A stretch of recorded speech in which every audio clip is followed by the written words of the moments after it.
वल्क़लमि वमा यस्तूरून। नाज़रीन अस्सलामु अलैकुम वरहमतुल्लाहि वबरकातुहू।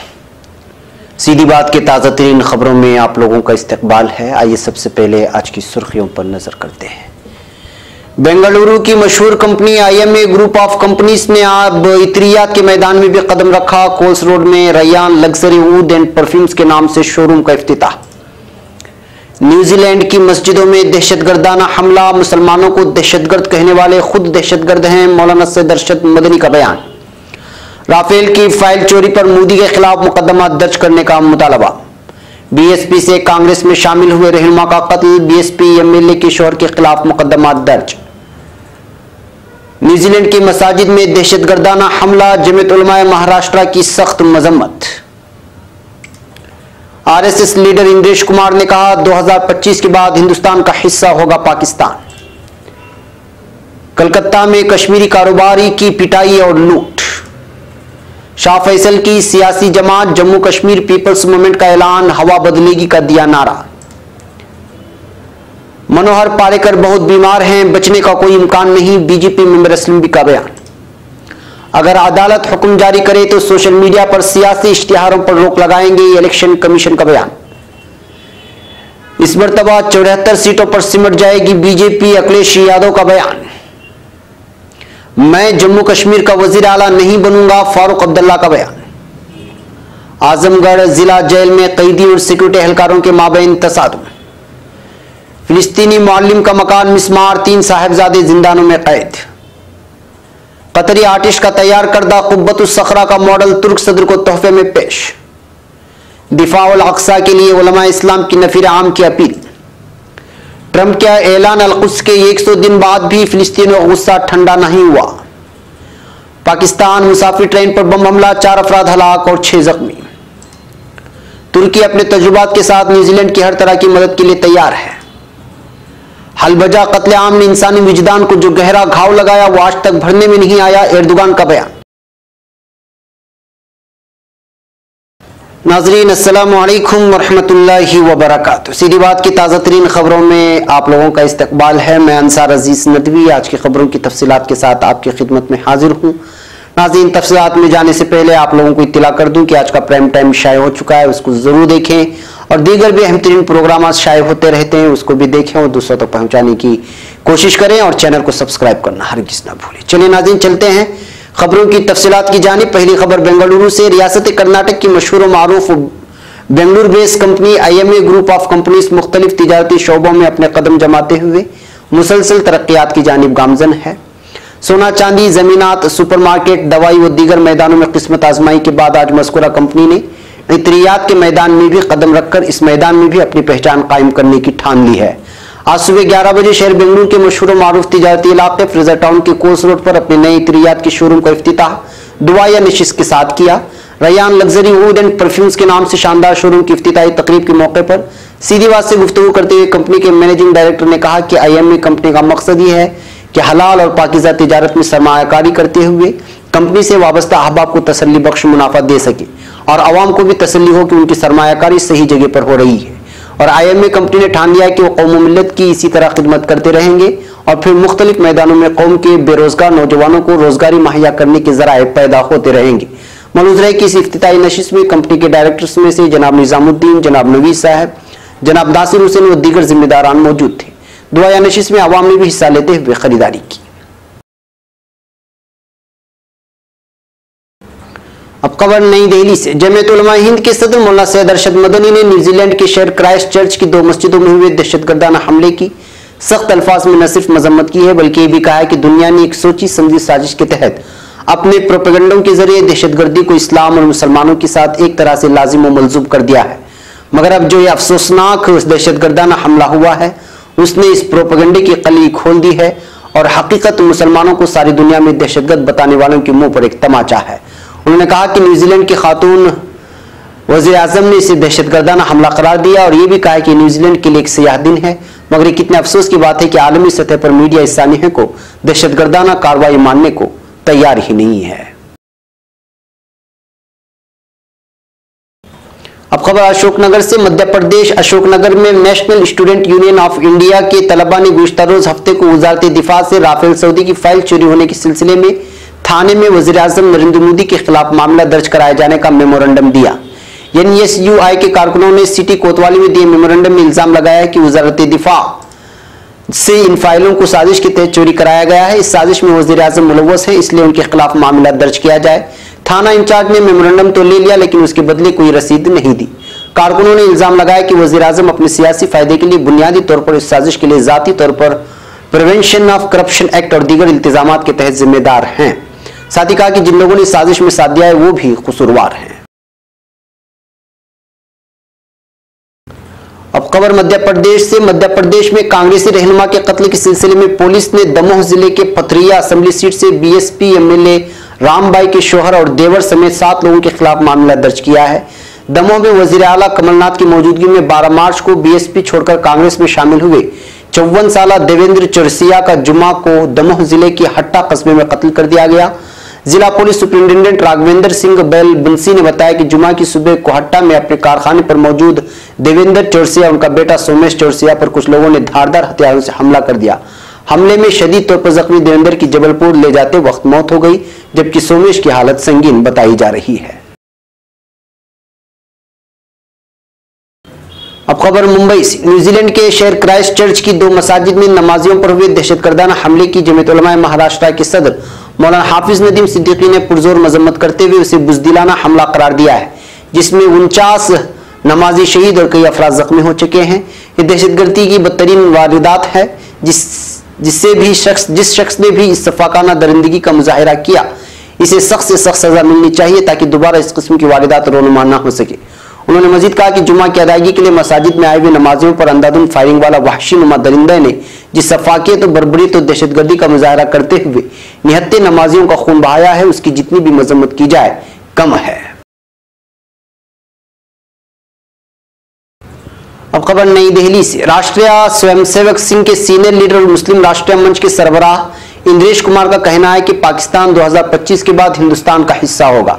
एक अवामी तकरीब में कश्मीरी आगे की राह के मौजू पर बोलते हुए RSS के कौमी एग्जीक्यूटिव के रुकन ने कहा, आप लिखकर ले लीजिए, 5-7 साल बाद आप कहीं कराची, लाहौर, रावलपिंडी, सियालकोट में मकान खरीदेंगे और तिजारत का मौका मिलेगा।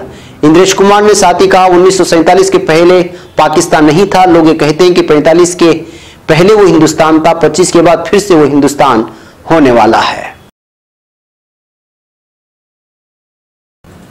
अब खबर कलकत्ता से। मगरबी बंगाल की राजधानी कलकत्ता के सयालदा डिवीजन में जनूबी सेक्शन के पार्क सर्कस स्टेशन पर एक कश्मीरी शाल के कारोबारी पर नामालूम बदमाशों ने हमला करके उससे 1,95,000 रुपये लूट लिए हैं। सरकारी रेलवे पुलिस GRPF की तफ्तीशी टीम ने सनीचर को इत्तला दी है। पुलिस ज़ायराए ने बताया कि वाकया सनीचर की शाम को उस वक्त हुआ जब कारोबारी ताजिर को पैसे देने के लिए पार्क सर्कस स्टेशन की तरफ जा रहा था। इसी दौरान एक नौजवान ने उसे बुलाया और उसकी शनाख्त पूछी। जैसे ही उसने अपनी पहचान बताई, इसी दौरान अचानक एक बदमाश ने पीछे से उस पर चाकू से हमला कर दिया, जिसकी वजह से उसके पेट और हाथों में चोट आई है। इससे पहले कि वो अपने होश में आता, हमलावर 1.95 लाख रुपए से भरा बैग लेकर फरार हो गया। टाइम्स ऑफ इंडिया की रिपोर्ट के मुताबिक मुतासिरा कश्मीरी कारोबारी का नाम शकूर अहमद शाह है और चाकू से जख्मी होने के बाद उसे 15 टांके लगवाने पड़े, 3 पेट में और 12 रान के नजदीक, जबकि उसके पूरे कंधे पर कट के निशानात मौजूद हैं।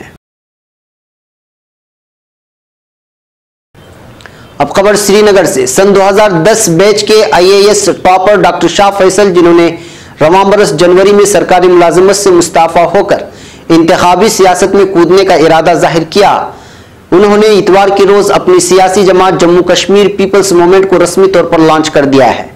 उन्होंने अपनी जमात का नाम रस्मी लॉन्चिंग तकरीब से एक रोज कबल यानी हफ्ते के रोज मुनकशिफ किया था।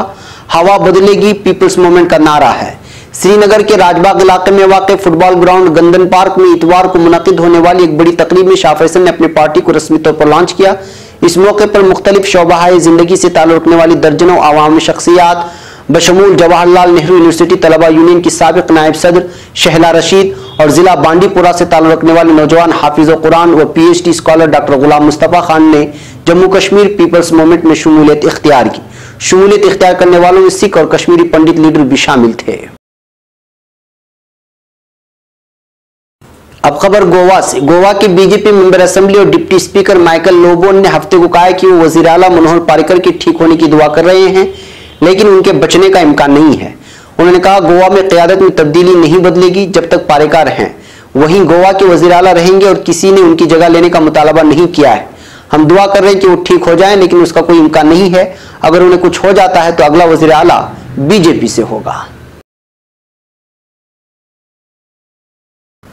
अब खबर नई दिल्ली से। इलेक्शन कमीशन ने बॉम्बे हाईकोर्ट से कहा है कि अगर वो हुक्म जारी करता है तो कमीशन वोटिंग के 48 घंटे पहले सोशल मीडिया पर सियासी इश्तिहारों पर रोक लगा सकता है। इलेक्शन कमीशन ने बॉम्बे हाईकोर्ट के चीफ जस्टिस नरेश पाटिल और जस्टिस एन.एम. जामदार की बेंच से कहा है कि हम खास तौर से इलेक्शन के वक्त सोशल मीडिया पर सियासी इश्तिहारों के रेगुलेटरी से जुड़े अपने सभी पिछले नोटिफिकेशन की अमल आवरी यकीनी बनाएंगे। इलेक्शन कमीशन के वकील प्रदीप राजगोपाल ने ये दलीलें दी हैं। वो गुज़िश्ता सुनवाई पर अदालत के जरिए पूछे गए एक सवाल का जवाब दे रहे थे। अदालत ने पूछा था कि कमीशन वोटिंग के दिन से 48 घंटे पहले सोशल मीडिया पर सियासी इश्तिहारों पर रोक लगाने की वाज़ेह हिदायत देने से हिचकिचा क्यों रहा है। अब खबर जम्मू कश्मीर से। नेशनल कॉन्फ्रेंस के सरबराह फारूक अब्दुल्ला ने आज ऐलान किया है कि वो जम्मू कश्मीर के वजीर आला नहीं बनेंगे। इसका मौका वो उमर अब्दुल्ला को देंगे। उन्होंने कहा वो जवान है और मैं बूढ़ा हूं, मैं जवानों की तरह नहीं दौड़ सकता।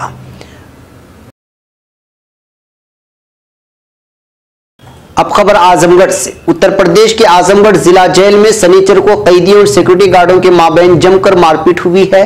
हालात को काबू में करने के लिए पुलिस ने हवा में फायरिंग की और आंसू गैस के गोले दागे। पुलिस सुपरिंटेंडेंट सिटी कमलेश बहादुर ने बताया कि दोपहर को तकरीबन 2 बजे दिन में बैरक नंबर 5 में बिस्तर बदलने पर कैदी अतहर, अकरम और विनय पांडे के माबैन मारपीट हुई। ये तमाम कत्ल की कोशिश और लूट के मामले में जेल में बंद हैं। मारपीट में विनय पांडे जख्मी हो गया, उसका जेल के अस्पताल में इलाज चल रहा है, जबकि अतहर अपनी बिरादरी के लोगों को मुत्तहिद करने में मसरूफ है। अब खबर जिनीन से। इस्राएली फौज ने फिलिस्तीन के मकबूजा मगरबी किनारे के शिमाली शहर जिनीन से ताल्लुक रखने वाले स्कूल के उस्ताद जमाल अल-कम्बा के खिलाफ इंतकामी कार्रवाई और रियासती जब्र का मुजाहरा करते हुए उसके 3 जवान बेटों को हिरासत में लेने के साथ इसका मकान भी मुस्मार कर डाला। मरकजी इत्तलात फिलिस्तीन के मुताबिक जमाल कम्बा को एक अरसे से सिहनी फौज के वहशियाना इंतकाम का सामना है। काबिज फौज ने उसके 3 बेटों अयमन, अहमद और इस्लाम को हिरासत में लेने के बाद जेल में बंद कर दिया है।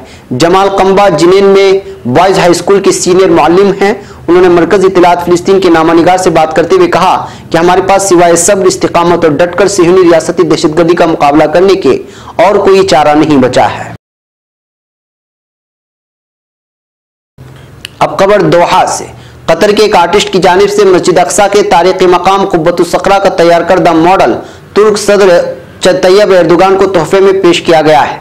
मरकज इत्तलात फिलिस्तीन के मुताबिक कतरी आर्टिस्ट अब्दुलसलाम अल-काजी ने क्रिस्टल के हजारों ऐसे फनपारे तैयार कर रखे हैं जिनमें मस्जिद अक्सा और कुब्बतुस सकरा के मॉडल भी शामिल हैं। कतरी आर्टिस्ट ने क्रिस्टल के हजारों टुकड़ों को जोड़कर कुब्बतुस सकरा का एक मॉडल तैयार किया, जिसे तुर्क सदर को उनकी फिलिस्तीन और मस्जिद अक्सा के लिए खिदमत के एतराफ के सिले में तोहफे में पेश किया गया। अब खबर इस्तांबुल से। बैनुल-अक़वामी उलमा कौंसिल ने क़िबला अव्वल की दिफा के लिए और सिहनी रियासत की गासिबाना कार्रवाइयों और जाहिलियत की रोकथाम के लिए तमाम मुमकिना वसाइल को बरोकार लाने की अपील की है। मरकज इत्तलात फिलिस्तीन के मुताबिक इस्तांबुल में उलमा कौंसिल की तरफ से जारी करदा एक बयान में कहा गया है कि वक्त गुजरने के साथ साथ क़िबला अव्वल को दरपेश खतरात सिहनियों की रेशा दवानियों में इजाफा हो रहा है। ये बयान जुमेरात और जुम्मा के अय्याम में इस्तांबुल में मुनक़िदा कॉन्फ्रेंस के बाद जारी किया गया। बयान में कहा गया कि मस्जिद अक्सा और मुसल्ला बाब रहमत पर सिहनियों के अलगार ने एक बार फिर आलम इस्लाम की तवज्जो अपनी जानिब मबजूल कराई है। अब खबर गज्जा पट्टी से। अमरीकी सदर डोनाल्ड ट्रंप की तरफ से मकबूजा बैतुल मक़दिस को सिहनी रियासत का दारुल हुकूमत तस्लीम किए जाने के ऐलान के बाद फिलिस्तीनी कौम मुसलसल सरापा एहतिजाज है। ट्रंप के ऐलान अल-कुद्स के बाद भी फिलिस्तीनी कौम का अमरीका और इसराइल के खिलाफ गम गुस्सा ठंडा नहीं हुआ है। मरकज इत्तलात फिलिस्तीन के मुताबिक 6 दिसंबर 2017 को अमरीकी सदर डोनाल्ड ट्रंप ने अल-कुद्स को सिहनी रियासत का दारुल हुकूमत तस्लीम करने का ऐलान किया, जिसके बाद 14 मई 2018 को अमरीकी सदर ने बाज़ाब्ता तौर पर अल-कुद्स को सिहनी रियासत का दारुल हुकूमत तस्लीम कर लिया। ट्रंप के ऐलान अल-कुद्स के बाद 33 फिलिस्तीनी जाम शहादत नोश कर चुके हैं। इनमें 19 गज्जा के और 14 गरब उर्दून के शहीद शामिल हैं। 1942 फिलिस्तीनी जख्मी हुए, यानी 1942 फिलिस्तीनी शहीद जख्मी हो चुके हैं। इस दौरान फिलिस्तीनी फिदाई हमलावरों ने 34 फिदाई हमले किए। सहयूनियों पर फायरिंग के 15 वाकयात रोनुमा हुए। उनमें नाबलस में फिलिस्तीनी नौजवान अहमद जर्रार का फिदाई हमला, जिसमें एक यहूदी रिब्बी मारा गया, दस्ती बमों के 14 वाकयात और चाकू से हमले के 3 वाकयात पेश आए हैं। अब खबर पाकिस्तान से। पाकिस्तान के सूबे बलूचिस्तान में एक मुसाफिर ट्रेन को हदफ बनाकर किए गए बम हमले के नतीजे में 4 अफराद हलाक और 6 जख्मी हो गए हैं। सूबे बलूचिस्तान के इलाके डेरा मुराद जमाली में ट्रेन की पटरी पर नस्ब देसी साख्ता बम उस वक्त फट गया जब रावलपिंडी से कोयटा जाने वाली मुसाफिर ट्रेन गुजर रही थी। हमले में एक मां बेटी समेत 4 अफराद हलाक और 6 जख्मी हो गए हैं। धमाके में पटरी के कुछ हिस्से को भी नुकसान पहुंचाया है। हमले की जिम्मेदारी ताहाल किसी ने कबूल नहीं की है। अब खबर तुर्की से। 2 मसाजिद पर दहशतगर्दी के हमले के बाद तुर्की के नायब सदर फवाद उक्ताय वजीर खारिजा मेवलूद चावुशओग्लू कल क्राइस्ट चर्च पहुंच गए। 50 अफराद की हलाकत का सबब बनने वाले इस हमले के बाद किए जाने वाले इस दौरे में हमले में जख्मी होने वाले तुर्क शहरी जकरिया तोयान के वालिद और भाई भी नायब सदर वजीर खारिजा के साथ इसी तैयारी में सवार थे। सफर के दौरान नायब सदर फवाद उक्ताय वजीर खारिजा मेवलूद चावुशओग्लू ने मुतासिरा कुंभी की हाल पुरसी की और सदर एर्दोगान की भी नेक तमन्नाएं और सलाम उन तक पहुंचाया। सूरत हाल पर अफसोस का इजहार करते हुए उक्ताय और चावुशओग्लू ने कहा कि हुकूमत हालात पर बगौर निगाह रखे हुए है और जख्मियों के लिए हर तरह के इम्कानात फराहम किए गए हैं। वफ्द ने इस्तांबुल से क्राइस्ट चर्च तक बगैर वक्फे के 19.5 घंटे तक प्रवास की जो तवील तरीन प्रवास की हैसियत से आलमी सिविल एविएशन की तारीख का हिस्सा बन गई है। न्यूजीलैंड पहुंचने पर वेलिंगटन में तुर्की के सफीर अहमद एरगिन ने क्राइस्ट चर्च एयरपोर्ट पर उक्ताय और चावुशओग्लू का इस्तकबाल किया। बादजा उन्होंने तुर्की के नायब सदर फवाद उक्ताय वजीर खारिजा मेवलूद चावुशओग्लू और न्यूजीलैंड के नायब सदर और वजीर खारिजा विंस्टन पेटर्स के साथ मुज़ाकरात और बैनुल-वफूद मुज़ाकरात में भी शिरकत की।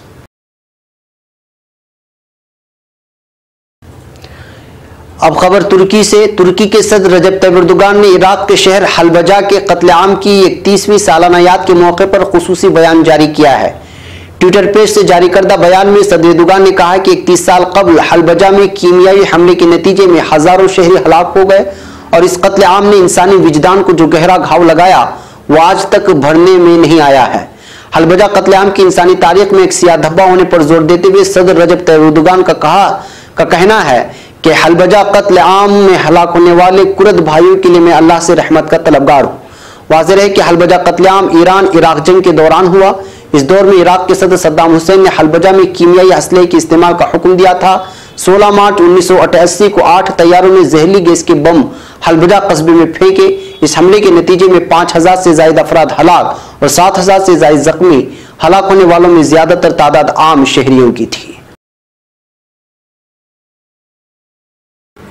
नाज़रीन, ये थी आज की ताज़ा तरीन खबरें। अगली ताज़ा तरीन खबरों के साथ फिर आपसे मुलाकात होगी। हमारी पूरी टीम को यहाँ पर इजाजत दें। अस्सलामु अलैकुम वरहमतुल्लाहि वबरकातुहू।